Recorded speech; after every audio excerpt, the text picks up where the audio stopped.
How's it going, everyone? Data here, and welcome back to the Pittsburgh Penguins franchise mode, episode number 7, here headed into the second half of year number 2, the 2024-25 regular season. In the last one, at the halfway point, we left off with a record of 23-17-1. We are on pace to go 46-34-2, which would be pretty good, but it is a stacked Eastern Conference. As you can see here in the Atlantic and the Metropolitan, from 1st to 7th, you have a 10-point gap in the Metropolitan. In the Atlantic, a bit of a larger gap. But look at the Red Wings in 7th of the Atlantic with 44 points. That would be good enough to be 2nd over in the Central Division. So the West is very much weaker. The Pacific is stronger, but the Central, the weakest division right now. And we are going to be fighting against a lot of other teams that are around us. The Islanders, the Hurricanes, the Devils, the Capitals, the Blue Jackets, to squeeze into the postseason in this second half.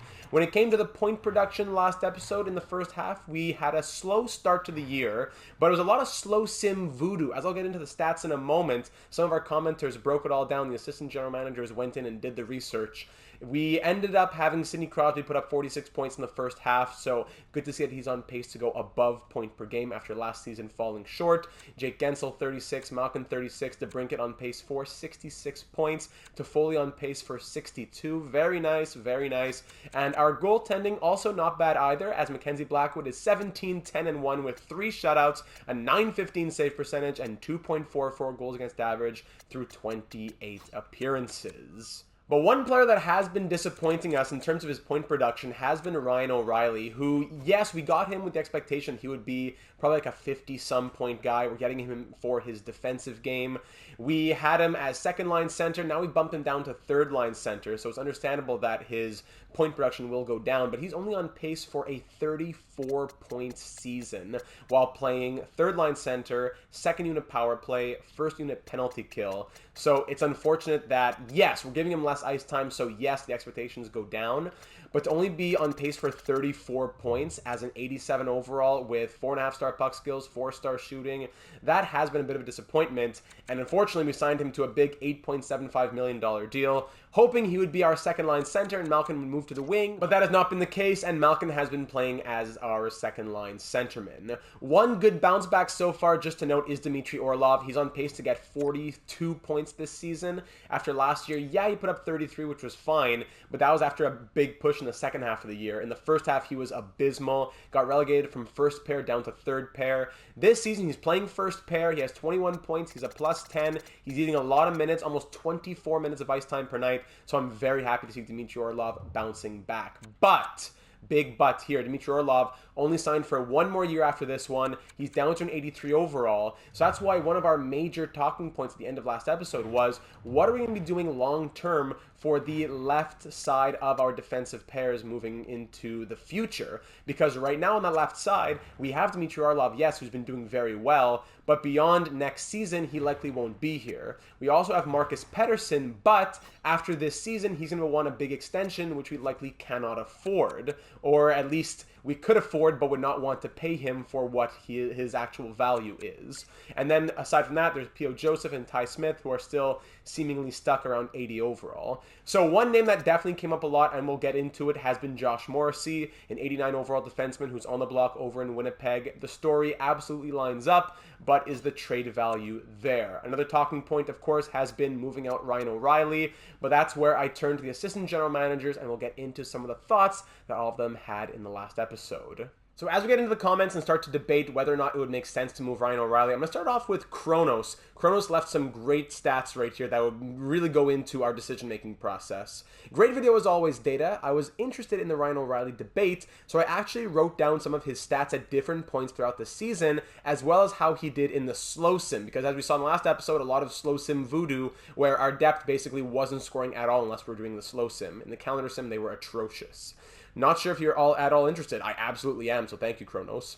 In the slow sim, the team went 18-9. This looks really good for the playoffs, though we never know. With EA, everything can flip on a dime. Now, next up, Ryan O'Reilly. On the second line, he had 2 goals and no assists while playing 19.5 minutes of ice time per night. On the third line, in the same amount of games played, 10, he had 2 goals and 2 assists, averaging 17.5 minutes of ice time per night. So 2 less minutes of ice time per night, 2 more points. 2 goals, 2 points in the first 10 games, 2 goals, 4 points in the next 10 games with less ice time. But then the next 21 games after that, you would think if he got 2, then he got 4, that he would get 8. He scored 3 goals and 8 assists, so 11 points, while playing again 2 minutes less, actually a minute 50 less, 15:41 per night, and this is a slightly better pace than his first 10 games on the third line. So you know what? In the last 21 games or so, in the second quarter of the season so far, in that third line role, he's actually had his best offensive numbers. Now these numbers are still not great, and honestly unacceptable for someone getting paid so much, but just thought some people might like to know. You know what? Add in the fact that he's such a huge piece of our special teams, especially our penalty kill and 3-man PK. That makes me think, okay, maybe he's starting to turn this around a little bit more than we thought. Now, for the team, the first 20 games, we were 9, 10, and 1, scoring 3.1 goals for per game, allowing 2.8, power play and penalty kill around league average, 22 and 85% respectively. The next 21 games, we went 14 and 7, scoring 0.29 goals for per game more, and allowing 0.07 goals against less, with the power play being a little bit worse and the penalty kill being a little bit better at 17 and about 87% respectively. So a lot of numbers right there. Anyways, data, I think my trade suggestion will probably be similar to a lot of other assistant general managers out there. I think we bring back Phil the Thrill. He's on the block right now, Phil Kessel. But I also like the idea of Andrew Mangiapane. The only problem is his salary is a bit hefty. Great video as always, Data. Love the content. Kronos, thank you for those thoughts. It really goes into the decision-making process. I appreciate that. Let's keep looking at this a little bit more. Journey of an Author, Alfred commenting. Well, actually, in his follow-up comment, because he was bored at work, he broke down the goals in the slow sim, and the only thing I can see is that our depth are more active during the slow sim, as I mentioned earlier. Top guys are about 50-50 between calendar sim and slow sim. Then players like Ryan O'Reilly has 6 goals in the slow sim and only 1 goal in the calendar so far this season.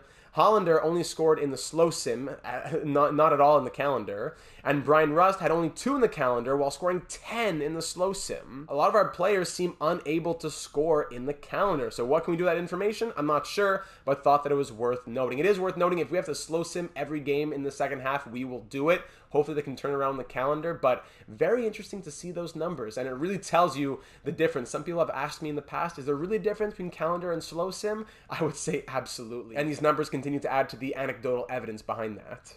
Now, moving a bit off Ryan O'Reilly and looking at the rest of the comments as well, there are some other topics that were of debate, such as Elias Pettersson being on the block in Vancouver, but it's just his RFA rights. As we've now passed December 1st, we'd only be able to trade for his rights and use him next season. But I want to move on to JJ Canyon's comment, where JJ says, Data Buddy, I have 3 thoughts. First of all, Letang is disappointing a little bit. What I would do is double shift him on the power play. I don't think it's unrealistic, and there are no other offensively inclined defensemen on the team. Could boost his numbers and power play 2's numbers, namely O'Reilly as well. I actually have Dmitry Orlov on the second unit right now, so I wouldn't want to move him off, Orlov, but maybe we could find a way to get Letang on by moving one of those other forwards off.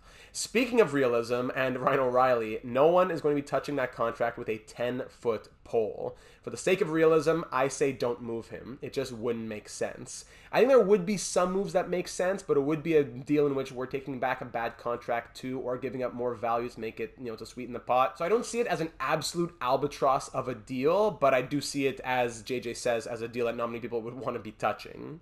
Lastly, if you want to make a splash, Josh Morrissey is the way to go. His cap hit is super reasonable, $6.25 million for an 89 overall for 3 more years after this one.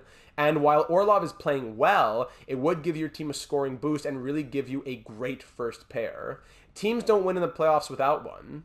That being said, I still don't know if the Penguins are in a position to be giving up first-round picks. I would lean towards a package of Hollander and McIsaac plus whatever else you need. Winnipeg is below 500 and seems to want to tear it down a bit. Take advantage. Otherwise, for trades, low-risk guys like Mike Hoffman and Blake Wheeler would be the way to go. You have an established first line, fill in that middle 6, and wait for someone to step up. Thank you for that, JJ Canyon. Our second line has been scoring well. When we look at middle 6 scoring, Toffoli on pace for over 60 points. But it's true that, Russ is only scoring the slow sim.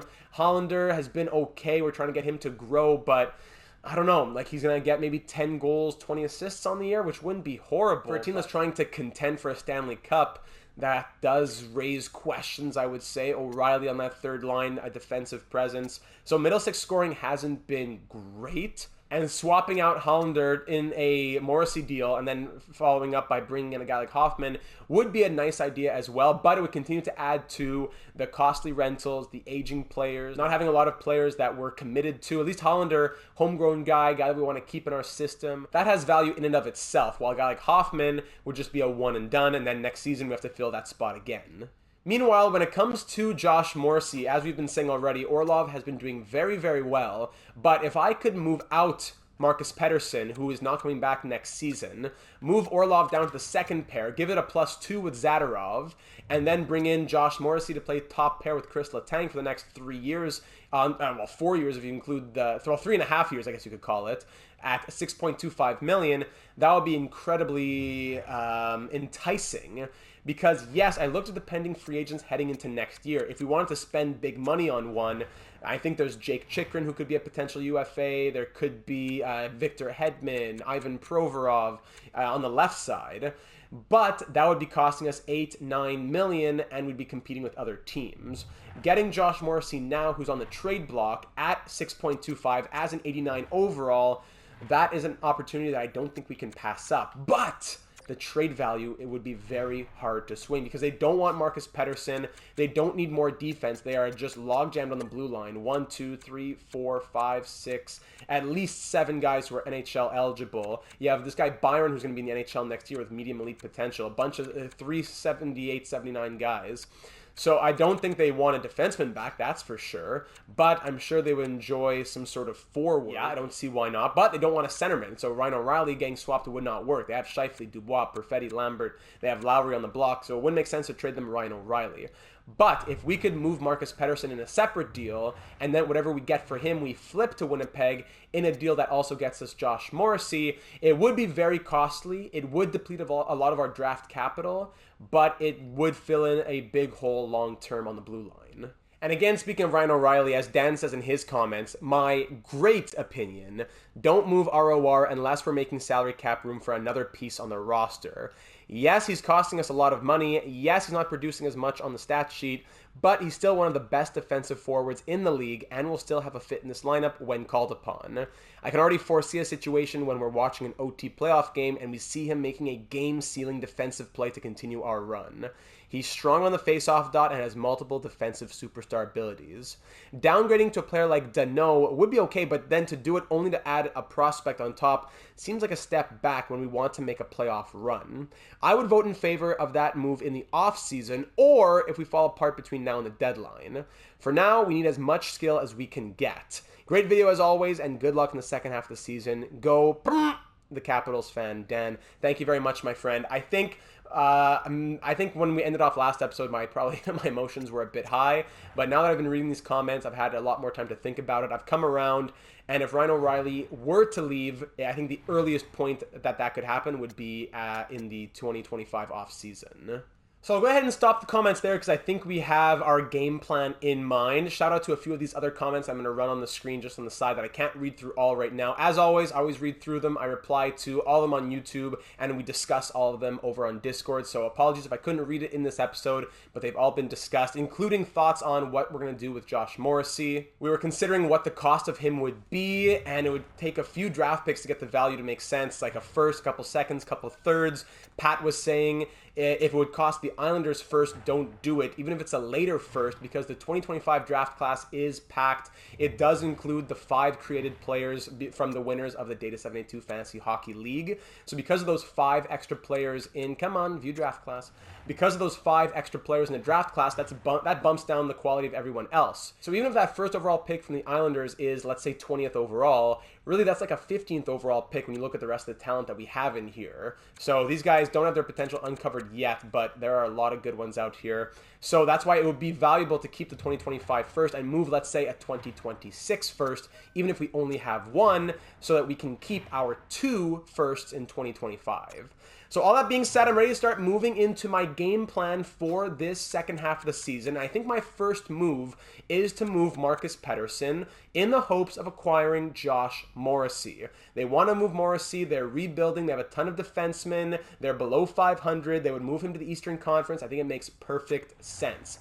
Now, Marcus Pettersson would go to a team that is, at the very least, maybe not a contender, but a conservative buyer. Not many teams want Marcus Pettersson, have salary cap space, and are buyers or conservative buyers. So I'm going to try flipping Marcus Pettersson to the St. Louis Blues, and in return, I'm going to pick up a 2026 second-round pick. We don't have a second in 2026, and if we're going to move our first in 2026, I don't want our first selection to be in the 3rd round, so this is going to help us out in next year's draft.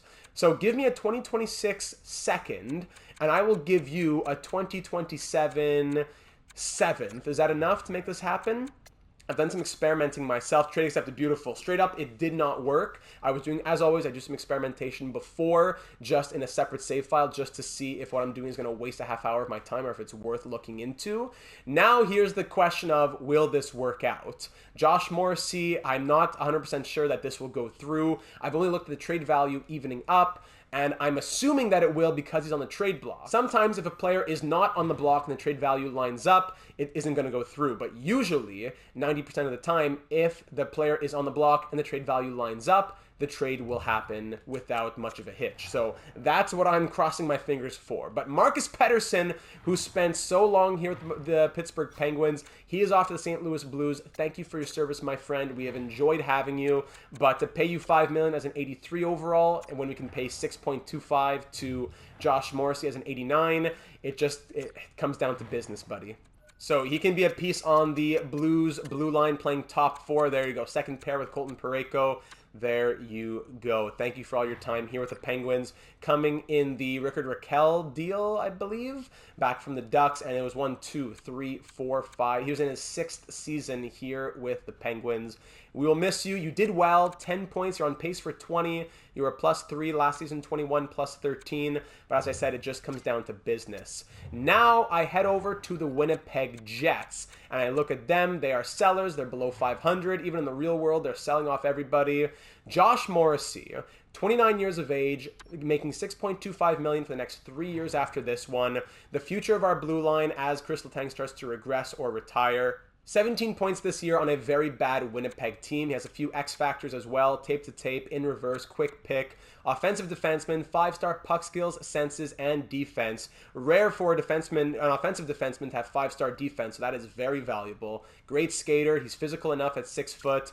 I want to see if we can get Josh Morrissey for a collection of picks before I start dipping into players, because I don't think we really have any, nor do they want many. They don't want any defensemen, so I can't give you Mick Isaac or P.O. Joseph. Let's see what we can do here with our draft picks. I want to keep both of my first in 2025, but I'm willing to send you my first in 2026.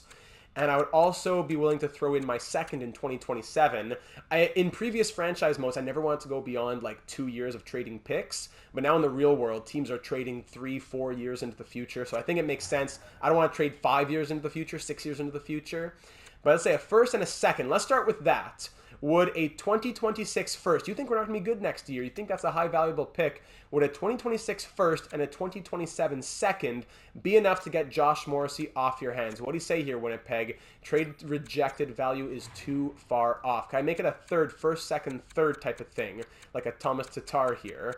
And then, so if it tries 3 separate years. First in 2026, second in 2027, third in 2028. What do you say about this, Winnipeg? Still rejected. Quite far off in value.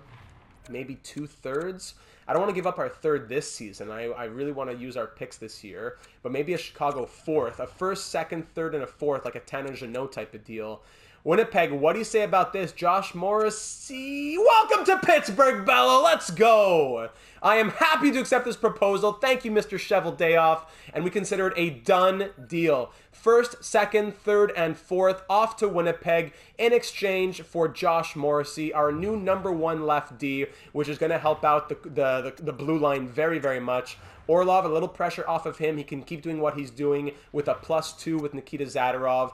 And our defensive chemistry goes from +3, -1, +1 to now being, if we put Morrissey on the first pair with Letang, +5, +2, +1. +3, -1, +1. Now, +5, +2, +1. That is a huge boost. Morrissey and Letang both now as 94 overalls. Orlov and Zadorov as 85 and 83 respectively. And Joseph and Smith both as 81s. Wow, a huge splash, not now just for this season, but for the future of this franchise. Has a great fit, a perfect fit on the first and second pair. Pettersson had horrible fits, so that was another boost right there. It cost a lot of picks, but hopefully it was the right move. DeBrincat, Morrissey, Toffoli, some of the O'Reilly, just some of the additions that we've made. Let me fix up the lines, get Morrissey some power play, penalty kill, and all that, and then we'll start the second half of this season. All right, so the lines are set, and we're ready for the second half here in Pittsburgh for the second season with the franchise. As I mentioned at the start of this episode, our current record after the first half puts us on a pace to go 46, 34, and 2. Let's see if we can break that, as we'll start it off at home at PPG Paints Arena against a divisional rival, the Buffalo Sabres. Actually, excuse me, a conference rival, not a divisional rival, but it is very busy in the Eastern Conference. As we know, the Sabres sit atop the Atlantic. We are still outside of a wild card right now, wild card spot, but it is so tight in the Metropolitan. Let's do it at home. Josh Morrissey making his Penguins debut in front of the home fans, as we want win number 24 to start this second half. First period, 1-1. Jake Gensel on our old goaltender, of course, Tristan Jarry, opening it up. Then Vladimir Tarasenko tying it up just about 6 minutes after that. Shots 14-12 after 20. Evgeny Malkin, the first shot of the period, goes in our favor. Period ends 2-2, though, as Rasmus Dahlin adds one more to tie it up for the Sabres. Shots are 30-23 for Buffalo. We're tied at 2 heading into this third and final period of this tight matchup. 2-2 after 40. First 5 minutes, we're coming back in the shot category, and Alex DeBrincat gives us the 1-goal lead once again. Shots were 30-22. Now they were like 31-29. We kill off the Buffalo power play. Another Buffalo power play killed off once more. Back-to-back pony kills from the Penguins. 1-goal lead with 2 minutes left in this one. Shots are very even. Final 30 seconds. Hollander adds the empty netter, and we'll get that victory. Shots end tied at 36. We had a huge third period, and we come away with the victory. Blackwood makes 34 saves. DeBrincat and Gensel both with a goal and an assist apiece. Mac Dog Blackwood, Big Mac Mackenzie Blackwood. Speaking of Mackenzie Blackwood, he'll be facing his old team, the Devils, here. But I think we'll go Blomqvist between the pipes for this one, as the next game against the Avalanche, they're a very good team. I'll want Blackwood between the pipes for that one. I'm going to keep slow simming for the first little bit here before we get back to calendar simulation, because, I don't know, first game, first win, maybe we continue some of the slow sim voodoo luck. And I forgot to check anything from Josh Morrissey in his first game as a Penguin. 1 game, 1 minor penalty, 1 shot on net, and he played about 23.5 minutes of ice time. All right, good stuff, nothing crazy. 1 hit, 1 block. We'll take it for a debut. Now facing the Devils at Prudential Center. This is a big divisional game, actually. This could come down to playoff spots or playoff seeding at the very least. So let's try and get it. First period, 2-1 Penguins. Zadorov opens it up. Patrick Kane ties it right back. Then Chris Letang gives us the lead, doubling the shots and doubling the score. 2-2 after 40, though, as Jesper Blomqvist ties it up on Blomqvist. Shots are 26-18 for the Penguins head into this third period. Sidney Crosby gives us the lead, the captain putting us ahead. Power play Devils, killed off by the Penguins penalty killers. Similar to last game, tied 2-2 after 40. Now Chris Letang gives us a 2-goal lead, as that's his second of the night. 4-2 Penguins in the final 8 minutes of this one. The Devils are not getting much on net. They're getting maybe a shot every couple minutes. Hold on, now a late push. There it is. Alexander Holtz brings the Devils within 1. Final minute, final 20 seconds, and we'll hang on to the victory before I start calling them out. They end up having more shots than us, 34-33. But we get the regulation victory, a huge 2 points. 2 goals from Chris Letang, and we'll take those 2 points. Thank you very much. Blackwood back in for this one. Plus, last game, Josh Morrissey got his first point as a Penguin, registering an assist. Here we are back at home to face the 25-15-3 Colorado Avalanche. A very similar record to ours. We're going to keep on slow simming, back-to-back wins to start the second half. Let's do it. Now playing a back-to-back in back-to-back nights. First period, 1-1, Rust and Rantanen. Second period, 2-1, Nathan MacKinnon giving the Avalanche the lead. We're down by 1 for the first time in this second half. Shots 21-16 after 40 for the Avalanche, and we're only down by 1. It just takes 1. I'm looking at Toffoli. I'm looking at the depth scorers here in the slow sim, and it's Chris Letang. 3 goals in 2 games now as he ties it up for us. 2-2 in the final 8 minutes now. Avalanche still leading in the shots, but in the final 5 minutes, anything can happen. 2 minutes to go. Power play late, and this one killed off by the Avalanche, and we'll head to overtime. At least we get the point out of it, thanks to Chris Letang. Shots 30-27 for the Avalanche after regulation. Here in 3-on-3 overtime. Any magic here in the final minute? None. In the shootout, we take it thanks to Jake Guentzel scoring the lone goal, and we'll get another victory in the slow sim. Blackwood, another 30-save performance. Letang with a goal, Rust with a goal. Oh my goodness. Wonderful stuff, and that is 3 consecutive victories to start this second half. Nate Smith also fully healed and ready to get back into the lineup, our 4th line centerman. How has Cole Fonstad been doing? Let's see. Not much ice time to have down there on the 4th line. Cole Fonstad, 4 goals in 16 games and a +3. Hey, not bad. 4 goals in 16 games versus Nate Smith, who has 4 goals in 35 games, but also 4 assists. Nate Smith is our guy. Fonstad's good, but Nate Smith is our 4th line centerman, so let's get him back in here. There we go. Nate Smith, who always makes me chuckle as he was drafted by the Winnipeg Jets, I believe, but it says the Arizona Coyotes. Always makes me laugh. Good old EA. All right, we're back at home. Still, sorry, 2/3 in Engvall for a second and a 4th. Interesting. Actually, that's not the worst proposal. But not interested, New York. No, thank you. We're not back at home. We're still at home. We're going to be facing the 24-20-0 Seattle Kraken now, who are 7-3-0 in their last 10 games. Yikes. First period, 4 goals for the Kraken. Another goal for Chris Letang. 4 goals in 3 games for him now. So hold on. We're still in it. 3-goal third period. Ryan O'Reilly, Sidney Crosby, and power play Alex DeBrincat. We're tied at 4 after 40. Shots 19-17 for the Kraken. Down 4-1 after 20, but a huge second period. And now we're up 5-4 as Jake Guentzel gets our 4th unanswered. Down 4-1 to up 5-4. Halfway through this third period, the resiliency of this slow sim team. Final 6 minutes, Mackenzie Blackwood shutting the door since allowing 4 in the first period. Final couple minutes, Zucker adds the insurance. Wow, that's a statement victory. Outshot 27-25, but we're clinical in our chances. Blackwood allows 4 goals over the course of about 16 minutes, we'll say. Does not allow another one, and we win 6-4, allowing the team to do what they have to do in front of him. Well done. DeBrincat a goal and 2 assists, Letang a goal and assist, and check out Josh Morrissey with a 3-assist night. 4 consecutive wins to start the second half of the season. I'm going to go update the scouting, and then we'll continue slow simming.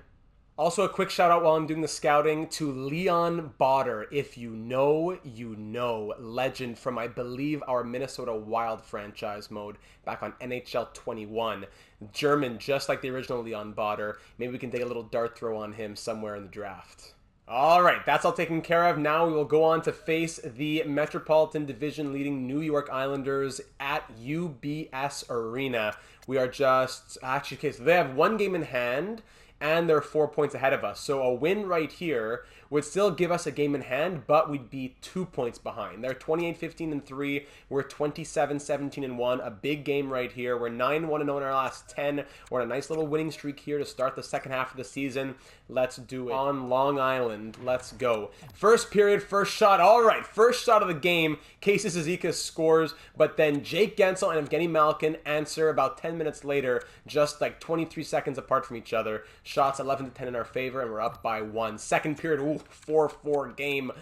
Oh, wow. The Islanders score 3 consecutive goals. 3 goals in 1 minute and 17 seconds. Okposo, Palmieri, and Horvat. But then Josh Morrissey scores his first as a Penguin on former Penguins goaltender Adin Hill. And then Jake Gensel gets his second of the night. I didn't notice Adin Hill there. Shots are 25-21 in our favor. And we're tied at 4 heading into this third and final period. Our Artem Zub also out here, who was a Penguin for all of 5 minutes. But Adin Hill, I wonder if they re-signed Alex Nylander. Extended Penguins power play. Super extended, but the Islanders kill all of it off. Another power play opportunity. Once again killed off. A third power play opportunity. And finally, Sidney Crosby scores to give us the one goal lead. Then Jason Zucker adds another even strength to give us the insurance. And Nikita Zadorov adds an empty netter. Woo!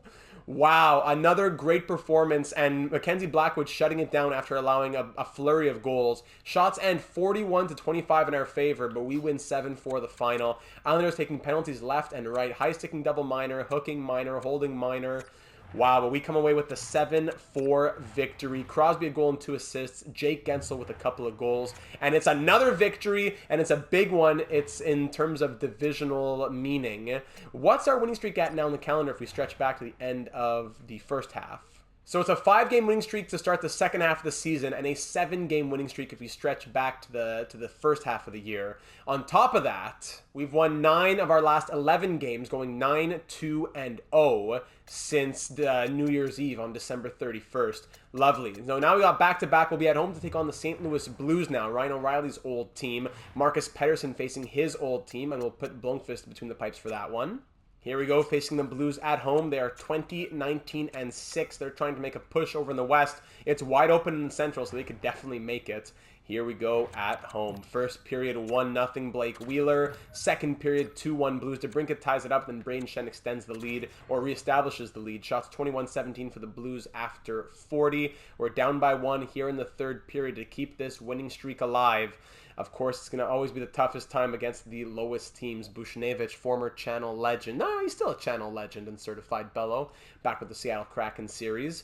3-1 as we are down by 2 in the final few minutes. DeBrincat adds one late. Hold on. Final minute. No. DeBrincat with 2 goals in this one. Yeah, 2 goals in this one. But our winning streak comes to an end with a regulation loss. 3-2 the final. Listen, I don't want to keep doing this back and forth the entire episode. If I have to, I will. I'll keep slow simming it. I'll do all the editing.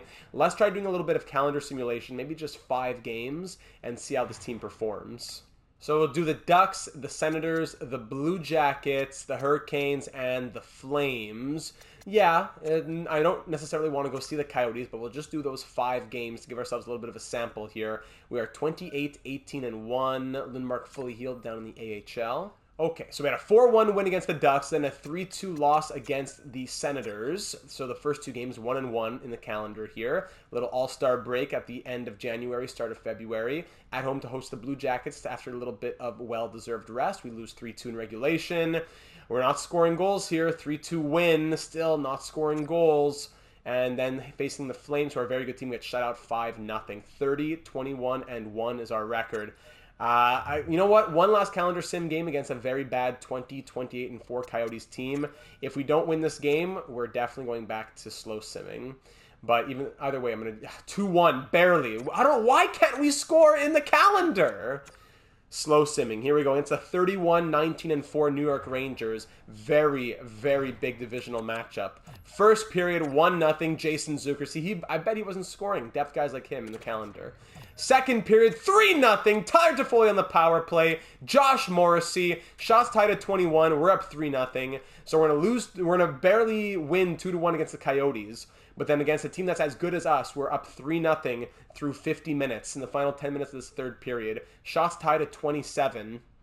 And at least, I don't know what's going to happen, but we're going to come away with the victory in this one. A very big 2 points against a team that will be fighting for maybe the top of the division against. And it is a 29 save shutout for Mackenzie Blackwood. A goal and an assist from Morrissey. 2 assists from Letang.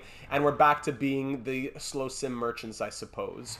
That gives us win number 32 on the season. 32-21-1 is our record. And we're back to the slow sim. All right, going to the United Center against the Chicago Blackhawks. I'll be running through these a bit more quickly now, so there's going to be a lot of games to get through between now and the end of the season. Editing nightmare, but we'll do what we got to do. Western Conference swing starts here against the sub-500 Blackhawks. Former Penguin Matt Murray between the pipes, and we win 6-4 with a big third period from the fourth line as well. Engvall and Smith getting in there. Well done. Shots end 36-20-something. Goal and assist from Crosby, goal and assist from Engvall. Regulation win. Yes, sir. And Nikita Zadorov has an injured arm, which is going to keep him out till February 24th, which is only like a week away. So that will allow Jared McIsaac to come into the lineup. Also noticing here, Crosby down to an 88, Malkin down to an 86, Toffoli down to an 81, O'Reilly down to an 86. Man, now that he's 34, I guess the clock strikes 12 on your birthday. And there you go. How about the overalls here? Letang down to an 88. Ridiculous. We'll get Ty Smith getting in the top 4 with the +2. Why not? Even though it's the -1 on the third pair. We'll go ahead and do that. Now facing the St. Louis Blues, who are still fighting. They're 24-23-7. Down 2-0 after 20. Third period, yikes. We get almost shut out, but now we lose 4-1. Shots were 38-23 in the end. Not a good show there in the slow sim. Santeri Hataka on waivers here. New Jersey putting him, he's a defenseman with 1 year left, 77 overall. No, I'm going to go ahead and pass on him. He was in our Sharks franchise. At least he was a part of it. The Coyotes, we barely beat them 2-1 last week in the calendar. Let's see what we do against them in the slow sim in Arizona. Third period, 1-1 game, and we lose 2-1, of course. Of course! Shots end 33-22 against a team at the bottom of the NHL. We score combined 3 goals in 2 games against them. This guy strained hamstring. Come on, head coach replace player. Not impressed these last 2 games. Outscored 6-2 the last 2 slow sim games. Now at Bridgestone Arena to take on the Predators, who are once again a sub-500 team by a very good margin. 2-0 Predators, 4-0 Predators, 4-0 shutout. What? We scored 2 goals in 3 games against all 500 or sub-500 teams. Time to make some changes. 4-1, 2-1, and 4-0 losses. That's ridiculous. I guess we really needed Zadorov back in the lineup, I guess. But we're definitely going to shake up the forwards here. All right, small change here. Toffoli and DeBrincat are going to swap, not because of them struggling, but just because I'm trying to do something for the offense here. I would be tempted to also swap Zucker with Rust. Rust, 15 goals, 17 assists, -15. That second line has been brutal. Malkin, what's his plus-minus looking like? Malkin is a +3. Zucker's a +2. All right, let's go Zucker with Malkin and DeBrincat on his off wing. Rust can play with O'Reilly and Hollander. Fourth line can stay the same. Toffoli on the top line. Zadorov back in the top 4. Let's do that. Now to take on the 36-21-3 Edmonton Oilers at home. McDavid and the Oilers hosting them. One of the better teams, if not the best team in the Western Conference. Let's go. After a 3-game losing streak, we've scored, 2 goals in 3 games. First period, 2-1 Oilers. At least we score a goal. Holloway, Crosby, and then Draisaitl, both on the power play. Oilers, both their goals coming on the power play. Second period, there we go! Come on now! Alex DeBrincat on that second line gets a goal. McDavid answers right back with an Engvall shorthanded, Chris Letang, and Brian Rust on the third line. 5-3 Penguins after 40. We're up by 2 here in the third period. The calendar gave us some voodoo, but now we're trying to shake it off and get back to our slow sim goodness. Final 10 minutes or so now. Shots are tied at 30. We're still hanging on to a 2-goal lead thanks to that big second period. Final 5 minutes. Nate Smith's going to add to it to make it 6. That'll be all she wrote. Shots end 35-33, but we come away with the 6-3 victory. Engvall a goal and an assist. DeBrincat a goal and assist on that second line. All right, let's keep on rolling now. After barely any goals for 3 games, we score 6 in that home game against the Oilers. Now we're going to go to TD Garden to face the Boston Bruins. All right, at TD Garden, Blomqvist going to be between the pipes for this one. Finally getting back in the win column, losing 3 in a row. Big 6-3 win against the Oilers. Let's get that back into our groove as we have 2 huge games against the Devils and the Rangers after this one. Let's do it. First period, 2-1 Penguins. Second period, 4-2 Bruins. Third period, we come back with 1 more. Toffoli on the power play. And we drop that one in regulation, 4-3. Turning back to Big Mac, Mackenzie Blackwood for probably pretty much the rest of the stretch of the season. Blomqvist has not been great in slow sim. Even in back-to-backs, I think we're going to go Blackwood from here on out. The Devils are 30, 28, and 1. Let's do it at Prudential Center. First period, 2-0 Penguins. Thank you very much. O'Reilly and Hollander. Second period, 4-0 Rust and Letang. There's Rust on that third line. And third period ends 5-1. Alex DeBrincat on the power play. Mackenzie Blackwood back in there showing what he can do. Third star honors with 22 saves. Hollander, a goal and an assist. And Chris Letang, 1 goal, 3 assists. He has been thriving this year. Double shifted on the power play units. Yes, I did go ahead and make that change. So he's been getting a bit more ice time as a result of that. Let's go. Last game before the trade deadline. The Rangers are 35, 22, and 5. That puts them 4 points ahead of us, but we have 1 game in hand. It is so tight out here. Islanders, Capitals, Blue Jackets. Let's do it at Madison Square Garden. Last game before the deadline, if we're going to be making any moves. And every game could be a decider of something. Show me some good stuff. First period, 1-0. Alex DeBrincat on the power play. Second period. How? They get 4 shots in the first period. And Blackwood allows 5. Over the course of, what, 14 minutes? 14 and a half minutes? Ridiculous. Ridiculous. Third period, we need 4 goals in this third period. There's 1 from Malkin. We need 3 more. Man. Just when you think everything's going well. The plus-minuses are going to be something that we definitely look at after this game and in general, before we think about if there's anything we should do. And there you go. 6-2 the final. Panarin gets one on Blomqvist. Ridiculous. Let me see these plus-minuses. -4 from Letang, -3 from Morrissey, -2 from Malkin despite getting 2 points, -2 from Zucker, -2 from Hollander, -2 from Toffoli. Toffoli, I want to see what he's doing. He was on pace for 62 points. He's down to an 81 overall. I'm playing him on the first line. I want to see what he's up to here. As we take a pause to look at the stats before heading through the trade deadline. Crosby doing well with 68 points. DeBrincat 58. Toffoli with 39 points. You're telling me in the last 21 games, he's scored 8 points and is a -25? Nah, Toffoli's got to go. I love you, buddy. You got to go. You got to go. DeBrincat 58. Malkin 52. Gensel 48. We're really slowing down here. It's becoming more scoring by committee, which is fine, but the top guys are really slowing down. Morrissey, what has he done so far as a Penguin? 13 points in 21 games. Yeah, I'm content with that. He's a +6. Very good. O'Reilly, 26 and a -3. Zucker, 25 points. Hollander's at 21, which is nice in 55 games. Engvall, 19. Smith, 19. Kepke, we're saying Kopke, Kopke, whatever, but I think Kepke is going to be what we go with. There's like 4 or 5 different pronunciations left for me in the comments, but I think that's what it is. Zadorov, meanwhile, is a +18. How does he do it? Oh, man. And goaltending, Mackenzie Blackwood gets roughed up and gets a shutout, then gets roughed up. 28, 17, and 1. 4 shutouts, 9.11 save percentage, and 2.57 goals against average.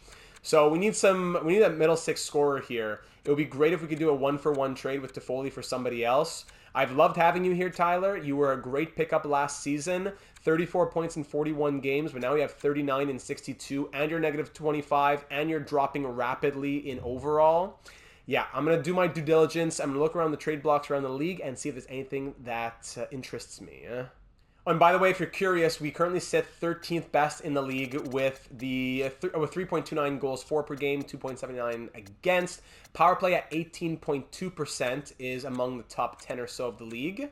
Top 8, actually, and the penalty kill of 85.9%, also 8th best. So 8th best penalty kill and 8th best power play at the moment. But it's crazy how 8 of the top 11 teams in the league are all from the Eastern Conference. It is crazy in the East. So in going through all the trade blocks, there are 2 names that really stand out to me. The first one being a player we've been thinking about since the start of this series, Phil the Thrill Kessel. 82 overall, 37 years of age, a sniper who has 16 goals and 19 assists on the season, -12 on a bad team, 4-star shooting, still has 85 acceleration and speed, 3-star defense, but 90 offensive awareness. The other player that I'm considering, a player who is on the block and a player that would help us out, is over on St. Louis, and that is Blake Wheeler. Blake Wheeler is 6 inches taller, 2 overall higher at an 84, has better shooting at 4.5, better defense, shot blocking 71 to 85, big difference right there. His skating is a bit lower, from 85 on Kessel to 83 on acceleration and speed. Offensive awareness also 5 lower, but we're not just looking for scoring, we're also looking for someone who can be a bit responsible defensively. That's what Tyler Toffoli wasn't. So I do lean Blake Wheeler, and it makes sense because the Blues are a team that's trying to contend, but they also want to be contending beyond this season. So they get Toffoli for 3 more seasons after this one. Forget him being an 81 overall and all that. He is a scoring player who was on pace for 60-plus points this season, but has been struggling as of late. Send him over to St. Louis. They get some security with 3 more years of Toffoli. They move Blake Wheeler, a player that they want to move because they don't think they'll have him beyond this season as they continue to push this year and beyond this year. So Tyler Toffoli for Blake Wheeler straight up. I think that would be the deal that I'm looking at. As much as I'd love to get Phil Kessel, I think Wheeler makes a bit more sense. I put it to the Discord server, calling them players 1 and players 2. And although it was a bit divided and a tough call, I think the majority did lean for player 1. What does St. Louis think about this as a straight up trade? They don't like that. Wow, you've actually failed to meet our expert. So I'll go ahead and try to throw in a pick, or even could you take another player? Could you take another contracted player if I throw in somebody? Yes, you could. So let me try find somebody for you. Maybe Puustinen would make sense. Puustinen, in the real world, a player who I think will make the Penguins lineup, but 76 at 25 years of age, he isn't really growing. He continues to just go 1-year contract, and doesn't really grow down in the AHL.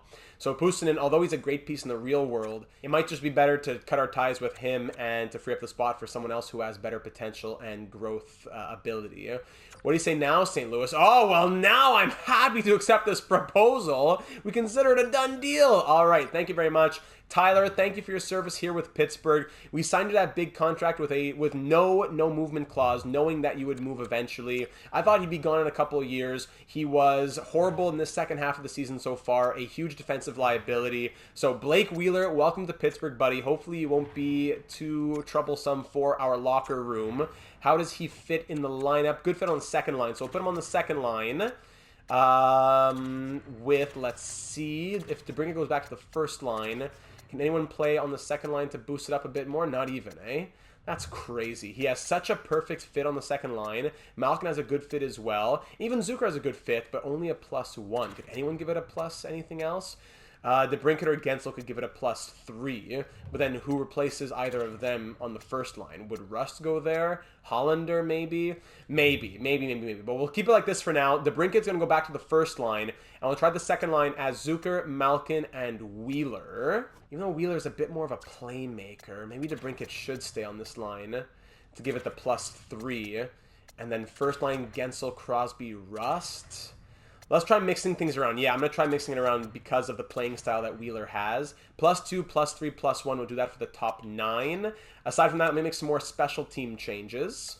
All right, I think that's about it. We're good to go. Essentially, he just replaces Wheeler replaces Toffoli wherever he was, so I'm not going to do much aside from that. He's 38 years of age, but he's still an 84 overall. He's still useful. He was doing well in St. Louis, but they weren't going to be able to afford him. 41 points in 57 games. Hopefully, he can keep it up here, as that will be our one trade deadline move to help out the middle 6/top 6 scoring, and as well being a bit better defensively. That, as I said, again, that -25 just unacceptable stuff.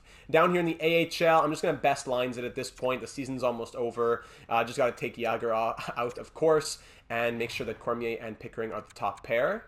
And there you have it. All right, lovely. Let's get back to the NHL. Drew O'Connor's going to play top line with Lundstrom.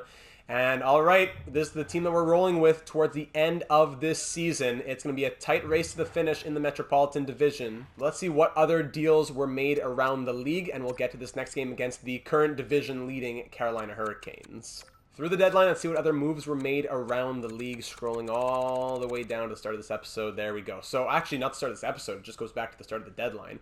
Vince Dunn going back to St. Louis. How about that for Braden Shen, a 4th and a 5th, with a 3rd and a 4th, actually. Isaac Howard going to San Jose for Knizhov, and Pacioretty with a 2nd and 2 other pieces. Logan Thompson to the Ottawa Senators. Brady Shea to Anaheim. Caleb Jones to New York. to the Rangers. Wenberg back to Florida with Dustin Tokarski. Paul Stastny going to the Senators. Philippe Danault going to the Hurricanes. Ooh, that might hurt us. Nick Dowd, channel favorite, to the Maple Leafs. Chandler Stevenson to the Blackhawks. Provorov to the Ducks. White Cloud to the Coyotes. All right, so definitely some moves around the league as we move into the final 20 games or so for most of the teams left. Let's go face this newly restocked Carolina Hurricanes team. Brandon Duhaime on waivers here. Right winger, 78 overall. 27. Duhaime. I'm going to pass. 2.5-star defense for a two-way forward. I'm going to pass. Not the worst idea for a waiver pickup, but no. Going to pass on him. So here we are now against the Metropolitan leading Carolina Hurricanes. We are 6 points behind them with a game in hand, but 5 spots lower. That's how tight it is in the Metro. At home here at PPG Paints Arena. We're 5-5-0 in our last 10. They are 5-4-1 in their last 10. First period 0-0. Second period 2-0. Blake Wheeler, first goal in his first game as a Penguin. Evgeny Malkin getting one just like 30 seconds later with that second line coming through. Second period power play for the Hurricanes. Killed off by the Penguins. I didn't touch anything on special teams. Blake Wheeler with his second of the night. Welcome to Pittsburgh. Woohoo! I didn't touch anything on the special teams aside from Wheeler replacing Toffoli, since we were 8th best in the league for power play and penalty kill. Oh my goodness, don't tell me. Do not tell me. How about that? Shutting out the division-leading Hurricanes with a 38 save performance. Mackenzie Blackwood, first star of the night. Blake Wheeler with 2 goals and an assist in his Penguins debut. Malkin a goal and an assist. That's what we like to see, ladies and gentlemen. That is what we like to see. Let's keep on going to the end of the year. I'll just try to do as much quick simming through these slow sims as possible. Nick Holden, wow, on waivers as well. Nick Holden, we had him last year, didn't we? But then we couldn't call him up. Yeah, now I remember. But we have enough defense. I'm going to go ahead and decline that one. At home to face the Panthers, who are 37-20-5. Big 7-4 victory. Oh my goodness. The 7 goals on 35 shots. Let's see the 3 stars in this one. A goal and 2 assists for Koepke. 2 goals for Nate Smith and a goal and assist for Letang. The 4th line came through and we win 7-4. Now in Carolina to face the Hurricanes after we shut them out just a few days ago. In the Metropolitan, we are 2 points behind them with a game in hand. Russ opens it up. Letang in the second period. Ooh, 2 goals in the third from Kotkaniemi and Brent Burns. We're headed to overtime where Evgeny Malkin wins it. 3-2 the final. The Hurricanes get 1 point out of it, but we come away with the extra point. Blackwood makes 35 saves, and we'll take the victory. Jason Zucker, sore knee. That's too bad, but it's only going to be for about 10 days. So that means we will get Cole Fonstad back into the lineup. I'm also going to keep Blackwood in for this one. He's going to do double duty here against the Canadiens, who are 8-1-1 in their last 10 games, 37-23-5 on the year at the Bell Center. 2-2 after 40. Wheeler gets another. Third period, 4-4 after 60. Wheeler scores twice in this one. Overtime, and it's Sidney Crosby winning it in overtime. 5-4 the final. We've only lost once this season beyond regulation. 2 goals and an assist for Wheeler. 3 assists for Morrissey. The 2 former Winnipeg Jets, of course, I forgot to make that connection. 5-4 overtime win. Facing the Flyers now, who are 26-34-7. 4-2 after 20. Yikes. 5-2 and 6-3 the final. Ooh, ugly loss. We doubled their shots 44-22. Lawton with a hat trick. Oof, that was an ugly one. Now facing our rivals, the Capitals, at home as we look for our 40th win. 1-1, 2-2, and 5-2. Huge third period as we get win number 40 at home against the Capitals. Great show in that third period. A goal and 2 assists from Gensel. Great bounce-back game from Mackenzie Blackwood, making 26 saves, and the captain gets 2 assists. Now facing the Rangers, this is a huge one. A lot of divisional games here. We are 3 points behind the Rangers with a game in hand. Let's do it at Madison Square Garden. 2-1 after 20, 4-2 after 40, 5-2 the final. A huge victory on the road. 2 goals from Ryan O'Reilly, and we'll take those 2 points. That win now puts us 1 point away from the top of the division. The Hurricanes are 5 points behind us. Let's go facing them at home now. 3-0 after the second. Morrissey with a goal there. 3-1 the final, breaking the shutout. But another 30-save performance from Mackenzie Blackwood. First star honors once again. A goal from Morrissey. 2 assists from Crosby. Give me those 2 points, baby. Jason Zucker fully healed and ready to get back into the lineup now. Now facing the Maple Leafs at home. 2-1 Leafs after 20, 3-3 after 60. Great comeback. Wheeler on the power play. Then Engvall against his old team gives us the game-tying goal late. Overtime, nothing. Shootout win for the Penguins of Kenny Malkin. We remain almost undefeated beyond regulation with that 4-3 shootout victory. Wheeler, Gensel, Engvall. There we go. Only one shootout or overtime loss in the year so far. We're 43-27-1. Headed into this next game against the Devils now. Sitting atop the division for the first time this season, I believe. 1-1 after 20, 2-1 after 40. 4-1 victory, the final. Malkin gets 2. Morrissey, the empty netter. Another big divisional win. Crosby now down to an 87 overall. Makes no sense. But I want to give Blomqvist this next start. Yeah, he'll get it. He hasn't played in a little while. We're doing very well. Not to say we can afford a loss, but we got to give him some experience because you never know what could happen to Blackwood, and you don't want to overdo it for Blackwood either headed into the postseason. So we'll give Blomqvist this start on the road at Capital One Arena.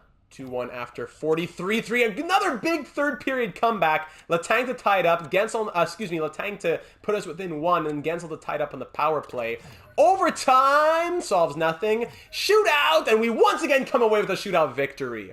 4-3 Penguins, the final. Shots ended 40-30. Little 900 save percentage. Very nice for Blomqvist, and he gets a victory. Back at home to take on the 43-24-6 Canadiens de Montréal. Ils sont 43-24-6. First period 1-1, second period 2-1, third period 2-1, the final. Mackenzie Blackwood makes 33 saves on 34 shots. He's an animal. Zucker and Hollander with a goal and assist apiece down on that third line, and will take the 2 points. Taking on the Blackhawks at home now. And 3-0, 7-1. Oh my goodness. 7-1 the final. Bedard gets the 1 lone goal to break the shutout. Another 1 goal against game for Mackenzie Blackwood, who makes 34 saves. Rust with 3 assists. Ryan O'Reilly with 2 goals and 2 assists. I am loving this team that we have put together, ladies and gentlemen. I love this squad. Not just the core, but the squad right here, right now. Every single player in the position that they are playing in. I love this squad that we have built. Next game on the road to take on, can't even speak, the Philadelphia Flyers at Wells Fargo Center. Wheeler scores again in the first period. 5-3. Another huge second period. Oh, no, but we fall apart and lose 6-5. We were up 5-3, but makes sense. We got outshot 38-24. Our first regulation loss in a little while here, despite having a good show from a lot of our players. 2 goals and an assist from Blake Wheeler. What a pickup. What a pickup he has been. But a regulation loss. And Jake Gensel. Ooh, that's a lengthy one, eh? Till May 12th. That's a month. That's a 5-week injury. Oh, yikes. Oh, boy. Now, the question is, do I want to bring DeBrincat up onto the top line? But Malkin and Wheeler, especially Wheeler, has been doing so well. That second line, I don't think I can touch that second line. I think Jason Zucker is going to get a call up to the first line. She only has 15 goals and 13 assists this year. Hollander, let me see you, buddy. 9 goals, 18 assists. Let me try it like this. Let's try Zucker on the top line. Engvall's going to go here. Fonstad's going to come in. And I got to fix a lot of the special teams as well. Ooh, that is a hard-hitting injury. Substitute in all lines just for the moment.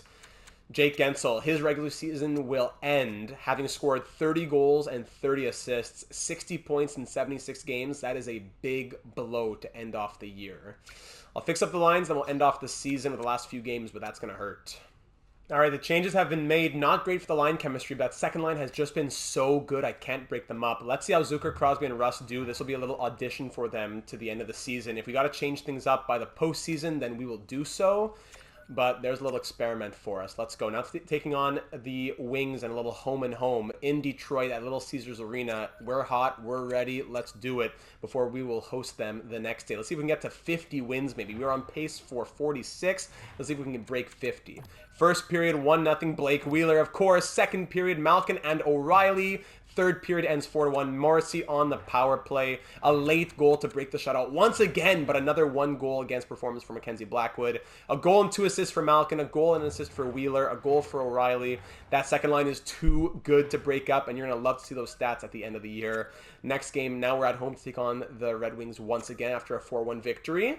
We already clinched the playoffs as well with 97 points. Great news. We're back once again. The mandate continues. We've successfully fulfilled that part of what we're supposed to do as GM of the Penguins. First period, 1-0 Nate Smith. Second period, Sidney Crosby, very good. Third period, Blake Wheeler adds the empty netter. Of course he does. Who got the shutout here? Blomqvist gets the first shutout of the season, the first shutout of his NHL career as well, and he makes 30 saves, a very well-deserved one. 2 assists for Morrissey, a goal for Nate Smith, and we'll go back-to-back against the Wings. Oh boy, the Devils fell apart. They are now 38, 39, and 1. Chatfield making $1.6 million, 80 overall, not bad. But again, we have enough defense. We can call somebody up as well if we need. So let's do it at home for looking for win number 50 against the Devils, who fell off a cliff in the second half with 4 games left in the season. Looking for our 50th. First period 0-0. Second period 2-0 Devils. Third period DeBrincat scores on the power play. That's great. Why is Blomqvist playing and not Blackwood when it's not a back-to-back? I have no idea why this is happening. You can't really blame Blomqvist because he only scored 1 goal. But why is Blackwood not starting? He's starting the last 3, absolutely. Letang had a little injury. Thankfully, he's still healthy. Okay, Blackwood's back in. Thank you. I don't know why the computer just does random things like that sometimes when I have an 85 overall goalie who's been playing amazing. Put the rookie in instead. I guess they loved that shutout that he got. He still did well. Only 2 goals against. But let's keep on slow simming just for the voodoo and to also see how this second line does. This first line, excuse me. Crosby also with 82 points in 79 games, guarantees a point per game plus season. First period 2-0 for the Blue Jackets. Second period 3-1. Wheeler scoring again, and we lose 4-1. Yikes. That first line not impressing me. Come on, one more win for number 50. Let's go at Nationwide Arena in Columbus. Give us the 50th. Come on now. First period 1-0. Second period 2-1. Malkin scores. Third period 3-3. Thank you. P.O. Joseph. And then the tying goal comes from Brian Rust. In overtime, we win 4-3 thanks to Evgeny Malkin. Win number 50. And thankfully a little bit of action from that first line as Rust added in a goal. Some resilience as well from this squad. 50th win on the year. Great to see. So Blomqvist will get the last game of the season. We've already won 50 games for the first time since 2016-17, the last time that the Penguins won a Stanley Cup. The Penguins were on pace to win 54 games in the COVID-shortened 2020-2021 season, but the first time that we hit 50 since 2016-17. Let's see if we can hit 51 in this last game of the season against the Predators at home. Blomqvist between the pipes to end it off. First period, 2-0, Malkin and Orlov. Second period, 3-1, Malkin, and then Duchesne getting 1 for the Predators. And this one ends 3-1, the final shots, 38-31. Great performance from the rookie to end off his rookie season. 37 saves for first star honors. 2 goals from Evgeny Malkin. A goal from Dmitry Orlov, and that's win number 51. Which gives us our winningest season since the 51 wins in 2013-14. Ladies and gentlemen, how about that for a season here in Pittsburgh? Do we win the division as well? Yes, we did. Everyone played their 82nd game. Beautiful. Let's take a second to check out the stats. So not only did we win the division, we won the Eastern Conference as we finished as the 3rd best team in the league and the best team in the East with 103 points, 51, 30, and 1 being our record. In the first half on pace for 46 wins, we end with 5 more than that at 51. 3.39 goals for per game on average and 2.68 against, the lowest amongst all the top teams by quite a bit it looks like. Our power play ended at 17.5%, which was, if we could scroll down in these forsaken menus, 8, 9, 10, 11th best in the league, which dropped a little bit. And penalty kill at 84.7 also dropped a little bit with, 13th best in the league. So the penalty kill and power play, we were 8th best and 8th best. Now it dropped a little bit, but I don't know if it's a huge area of concern. We could keep it in mind in the suggestions. Looking at the points for this season, Sidney Crosby finished above point per game. He made it back. 83 in 82 for the 37-year-old, who's now 87 overall, matching his number. Evgeny Malkin scored 77 points, which was great to see, 34 goals. Alex DeBrincat, who was on pace for 66, got up to 71. Great to see that. Blake Wheeler, oh my goodness, was he a great deadline pickup, as he scored 12 goals and 21 points in 20 games, a plus 14. How about that for an upgrade on Tyler Toffoli? Once in a while, there's just some moves that I'm really proud of that I do myself. Of course, so many coming from the hive mind that go into the series being so great. But there's a little pride that comes for a move that you do all on your own. Blake Wheeler, Mackenzie Blackwood, two moves that I'm loving in this series so far. Jake Gensel in 76 games ended with 30 goals, 30 assists, 60 points. Chris Letang, huge year, getting back to 60 points after scoring only 41 last year. A lot more ice time, I think. Yeah, about a little bit more than a minute 16 more per night. Very nice to see from the 37-year-old. Brian Rust, like now here's where we drop off. 46 points for him, 61 last season, and he scores 20 goals and 46 points this year, 11 less goals. So one of the worst seasons of his career in the last 5 years at least. So definitely a trade candidate in the offseason in my opinion. Josh Morrissey, another good pickup here at the halfway point. He scored 17 points in 44 games with the Jets, -4. Then 29 points in 41 games and a plus 23 with us, all while averaging almost 25.5 minutes of ice time per night. What a beast. Josh Morrissey, the future here in Pittsburgh. Dmitry Orlov ended with 42 points. Very, very good to see that. Building on the 33 that he got in his first season with us last year. Great job, Dmitry. Ryan O'Reilly, he was on pace for 37. He ended at 38. He was hot. He was cold. He had his moments in the slow sim. Ended as a -2, unfortunately, with 15-23 of ice time per night. But 57.16% on the dot. And a lot more takeaways to giveaways. A great ratio, actually. Better than last season. Even more takeaways. So good to see that from O'Reilly, despite the points not being there. Zucker, 28 points in 77 games. I think we're going to move him off the first line. I'm not sure for who. Hollander also had 28 points in 2 less games. Engvall had 27 points in a full 82-game season. Ty Smith, 23 from the young 80 overall. That's great. I'm really happy to see that. Despite like 4 minutes less of ice time this season, he got 1 more point than last year. Great job from Ty Smith. Kepke had 22. Nikita Zadorov, 18 points and a plus 29 in 68 games. A great free agency pickup. Another one that I pat myself on the back for. Nate Smith, 17 points in 73 games. P.O. Joseph, 17 and a plus 11. Fonstad, 7 points in 27 games. McIsaac, 1 assist, -2 in his 14 games played. Looking at the goaltenders now, Mackenzie Blackwood goes 41, 20, and 1 with 5 shutouts, a .911 save percentage, and 2.57 goals against average. Can I call this the best season of his career? I think I can. Maybe not the best numbers, but over the course of a whole season, his best numbers. Come on now. Great year for Mackenzie Blackwood. His first year really as a full-time starter, I think, in his career as well. Yeah, so Mackenzie Blackwood, well done to him. Joel Blomqvist, 11, 12, and 0 in his rookie season with 1 shutout, .911 save percentage, and 2.65 goals against average. Potentially the future starter someday, but very nicely done from him as well. Looking at the entire league, if you're curious, Austin Matthews led the league with 110 points, also in goals with 53. Kucherov, 103. Tage Thompson with 102 points. Look at him, 92 overall. Panarin, 98. McDavid, 97. Of course, he'll never do well. Even though he's a 98 overall, he can't break 100 points. Barkov, 96. McKinnon, 94. Some other big names at the top there for any of you who are interested. And for the goalies in the league, most winningest goaltenders in the league, we have Stuart Skinner tied with Mackenzie Blackwood. And you know what? Not really the greatest numbers out here. So was this a Vezina season for Mackenzie Blackwood? Perhaps. A lot of goalies with tough save percentages out here. If I sort by minimum 40 games played, Sorokin, Kemper, Merzlikins, then Blackwood. And he has the best goals against average, at least tied with Elvis. So I would think that Blackwood gets at the very least a Vezina nomination this season. So let me know if you want to see the point totals of any other of our former players, but two that I definitely want to see, Toffoli and Pettersson. We ended up trading them to the same team, coincidentally.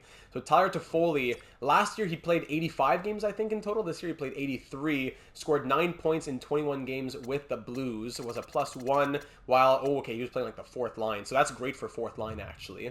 And Marcus Pettersson, let's see him, 5 assists and a +7 in 41 games while averaging over 18.5 minutes of ice time per night. So he's enjoying his time in St. Louis, I would wager. And good enough numbers from the defensive defenseman. So there you have it for year number 2, ladies and gentlemen. Let's see who our opponent will be in round number 1 of the 2025 postseason. After losing in 7 in round number 1 in year number 1, in year number 2, we will start our journey by facing the Columbus Blue Jackets, a team that has often had the Penguins' number in their franchise's history. Who do we have to be fearful of over in Columbus? Johnny Gaudreau at an 89 overall, leading the way, of course. What did he do this season? 78 points from him. First line center, Kent Johnson and Patrick Laine on the right. Laine, 39 goals, 67 points this season. Chinnikov, Jenner, and DeBrusk, former Penguin for a few minutes. Jake DeBrusk on that second line. Athanasiou, Sillinger, and Miles Wood on the third. Marchenko, Nemesnikov, and Alexandre Texier on that fourth line. Good forward depth. On defense, the Blue Jackets are pretty stacked here. 89 overall, Zach Werenski.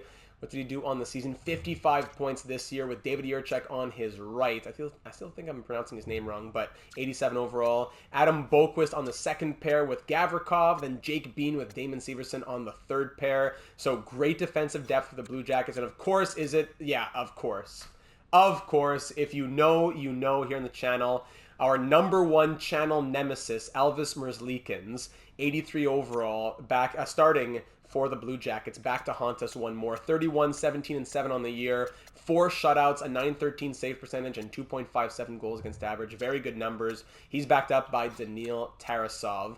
Blankenberg and Peak as the 2 healthy scratchers in Columbus. So you know what? No huge names on the Blue Jackets outside of their first liners and their first pair D-men and stuff like that. But great depth on this team. They have 81s and 82s on their fourth line. They have 83 and 84 overalls on their third pair D. So although they might be a bit top-heavy overall-wise, they look very good and very scary according to their depth. Very interesting that they went 42, 30, and 10 this year. So we lost the same amount of games in regulation, just that they lost 9 more than us in overtime or the shootout. We got 51 wins, they got 42, but they had 10 overtime or shootout losses. Very interesting. So don't be deceived by their record. This looks like a very good team, ladies and gentlemen.